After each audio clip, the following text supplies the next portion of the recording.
Okay, let's do a few examples. A new radar system is being developed to detect packages dropped by an airplane. In a series of trials, out of 44 packages being dropped, the radar detected 35 of them. A previous design detected 65% of the packages being dropped in a similar manner. Is the new system an improvement with 90% confidence? Okay, so the previous system, it detected 65% of the packages. And we want to know, are we improving on the radar design?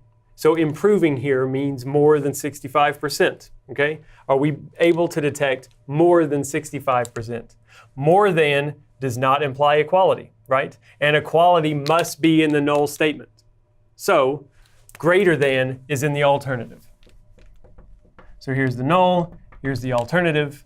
The alternative is that the proportion is greater than 0.65, okay?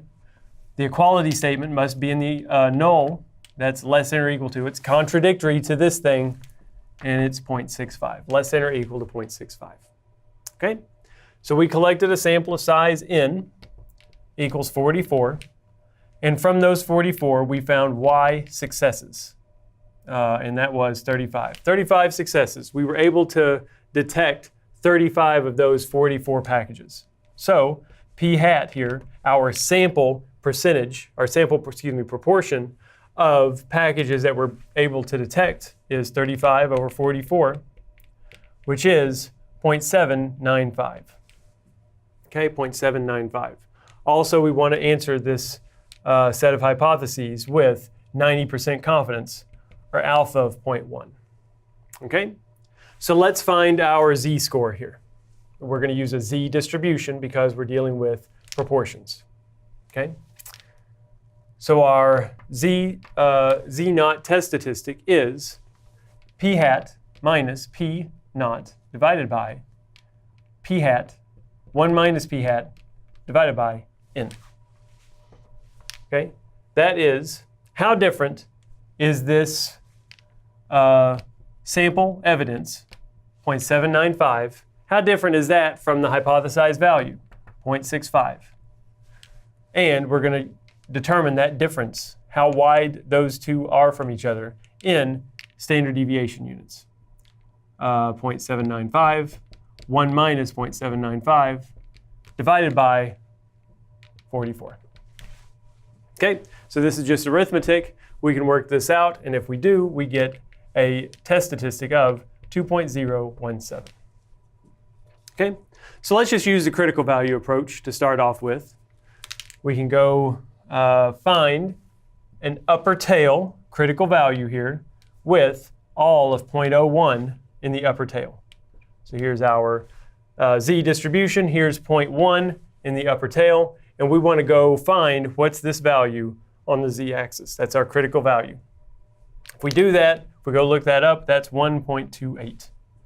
Okay, so our critical value here is 1.28. Okay, so we want to now look at this test statistic with respect to that critical value. We see that the test statistic lies out here. That's the rejection region. Okay, so our test statistic lies in the rejection region. We reject the null and conclude that the proportion of packages that are able to be detected with this new radar system is indeed greater than 0.65. It's an improvement over the old system. Okay, this new radar is an improvement over the old system with 90% confidence. Okay, that's the critical value approach. Let's say we wanted to use the p-value approach instead. Okay, the p-value approach might be a little more common, definitely a little more common. Okay, so we've got our hypotheses, we've got our test statistic, and we know that because this is an upper tail test, the p-value is going to lie entirely in the upper tail. Okay, that area right there above the test statistic, 2.017, is the p-value. Okay, so we just got to find what that thing is. So the z table gives us probabilities associated with 2/100th spots. So we need to round this up to 2.02. Go down to row 2.0, over to column 0.02, and the area in between 0, and 2.02, that area, which is what we get from the z-table, is 0.4783. That's not what we want. We want the tail area. We want that area above there, okay? That would be 0.5 minus 0.4783. We do that calculation, we get 0.0217. Okay, 0.0217. That's our p-value.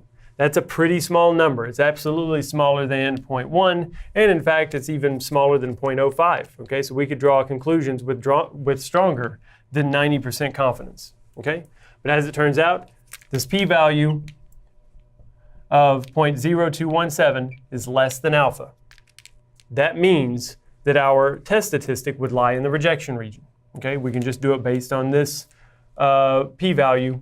We would reject the null here and conclude that the proportion is indeed greater than 0.65. Okay, the percentage of packages that are able to be detected with this new radar design is greater than 65%. Okay, with confidence that's around 97%. Okay, so this is the p-value approach. It gives you the exact same answer as the critical value approach. It's just here with this area, I can draw conclusions with whatever alpha I want to draw them with, and you can draw them with whatever alpha you want to draw them with. Okay, with the critical value approach, we had to have alpha ahead of time to create this rejection region and find the critical value.